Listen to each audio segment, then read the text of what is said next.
Les green flags chez une femme. C'est un sujet essentiel pour tous les hommes qui cherchent une relation sérieuse. C'est quoi un green flag? C'est un signal positif, un indicateur que vous avez en face de vous une femme de valeur. Donc si vous avez besoin d'un référentiel pour vos prochains rendez-vous, un GPS émotionnel qui vous aide à repérer direct si vous allez dans la bonne direction ou pas avec une femme, allez bien au bout de cette vidéo.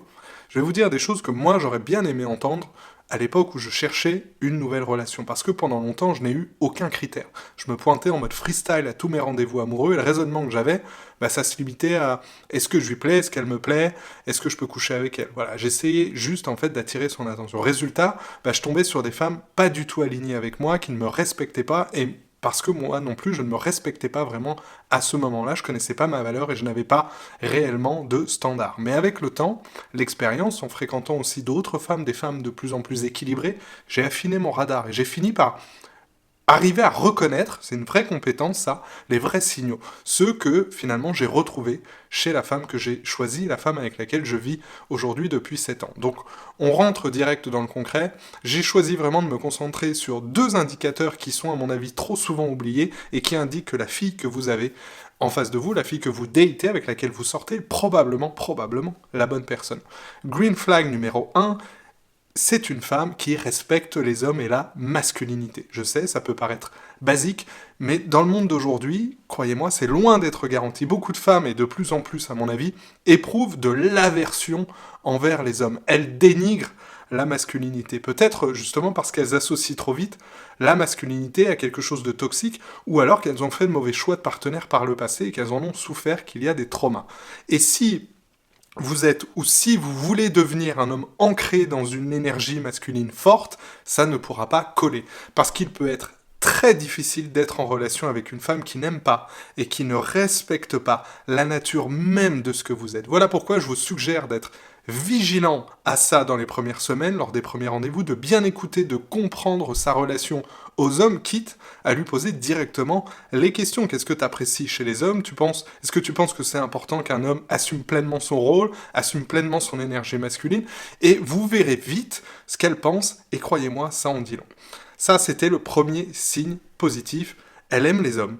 Elle respecte les hommes et la masculinité. Green flag numéro 2, elle a une bonne relation avec son père. Alors là, pareil, c'est pour moi un indicateur vraiment essentiel. Une femme qui a grandi avec un père qu'elle respecte, avec qui elle a une relation saine, va généralement, cette femme, généralement, avoir une image positive des hommes.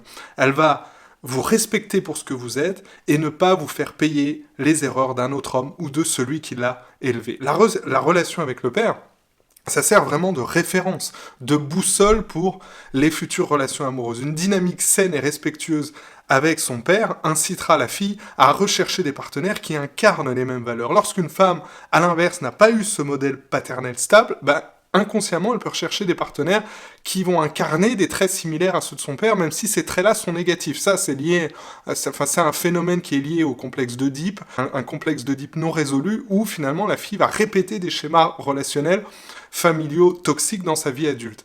Et il peut aussi, ça c'est vrai, exister un désir inconscient de réparer, de changer un partenaire difficile, souvent un bad boy, un homme plutôt dans un masculin négatif, pour reproduire une dynamique de manque affectif. Et ce besoin de validation, ça peut conduire justement à des choix relationnels où une femme va chercher à combler un vide émotionnel qui justement a été laissé par l'absence du père, l'absence paternelle.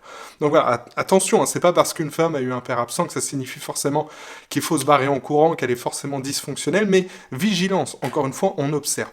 A l'inverse, si vous voyez que votre nouvelle petite amie a une relation très saine avec son père, pas forcément parfaite, mais saine, c'est très très très bon signe, c'est un super green flag. Donc posez, pourquoi pas même la question au détour d'une conversation, pas forcément de façon intrusive, c'est ok si c'est amené de façon naturelle, mais vous pouvez lui demander si elle a une bonne relation avec son père. Croyez-moi, face à cette question, sa réponse va vraiment vous éclairer sur qui elle est et sur sa relation à son père, et donc, d'une certaine façon, plus globalement, sa relation aux hommes. Voilà, c'est la fin de cette vidéo, j'ai choisi de me focaliser vraiment sur 2 green flags, mais dans Remontada Sentimentale, qui est mon académie, je fais une liste de plus de 10-15 green flags comme celui-ci, pour justement évaluer la compatibilité réelle entre vous et une femme. C'est pas suffisant de trouver une fille jolie et de se dire, j'ai envie de sortir avec elle, d'accord? Il faut creuser plus que ça, d'accord? Les femmes vous remercieront si vous avez des standards et que vous savez ce que vous voulez, ça permet de faire un tri, de passer les femmes au crible et de se dire non oui, celle-ci, oui, on va continuer et on va voir effectivement avec le temps si on est fait pour s'entendre. C'est très important de connaître ces green flags pour construire une relation durable sur des bases saines. Voilà, n'hésitez pas à partager, liker cette vidéo, commentez si vous voulez réagir et allez checker les liens dans la description. Il y a notamment un lien qui vous emmènera à une formation gratuite pour passer de l'ami au petit ami potentiel avec une femme qui vous plaît vraiment sans technique de drague. Ciao.